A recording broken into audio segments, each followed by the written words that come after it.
ইরানের গবেষকরা পরীক্ষাগারে মানুষের জীবিত স্নায়ুকোষ নিউরন ব্যবহার করে একটি কৃত্রিম মস্তিষ্ক তৈরি করেছেন বলে দাবি করা হয়েছে। দেশটির এক জ্যেষ্ঠ বিজ্ঞান কর্মকর্তা জানিয়েছেন, এই কৃত্রিম মস্তিষ্ক তথ্য থেকে শিখতে পারে এবং মানুষের মস্তিষ্কের মতো স্নায়বিক সংযোগ নিউরাল নেটওয়ার্ক গড়ে তুলতে সক্ষম।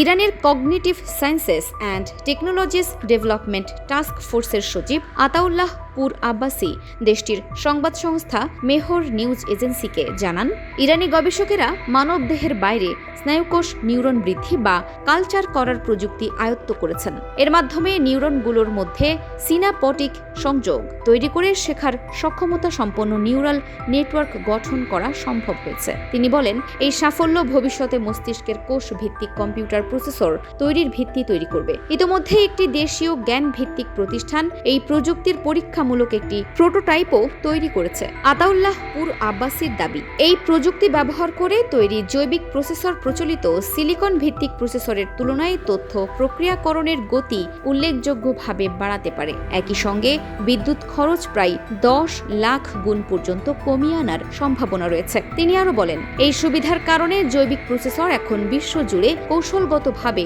গুরুত্বপূর্ণ প্রযুক্তিতে পরিণত হয়েছে। ফলে পরবর্তী প্রজন্মের কম্পিউটিং প্রযুক্তি উন্নয়নে বিভিন্ন দেশ ব্যাপক গবেষণা চালিয়ে যাচ্ছে। যদিও প্রযুক্তিটি এখনও বাণিজ্যিক ব্যবহারের জন্য প্রস্তুত নয়, তবুও ইরান এই প্রযুক্তি নিজস্বভাবে উন্নয়নের জন্য প্রয়োজনীয় কারিগরি দক্ষতা অর্জন করেছে বলে দাবি করেন তিনি।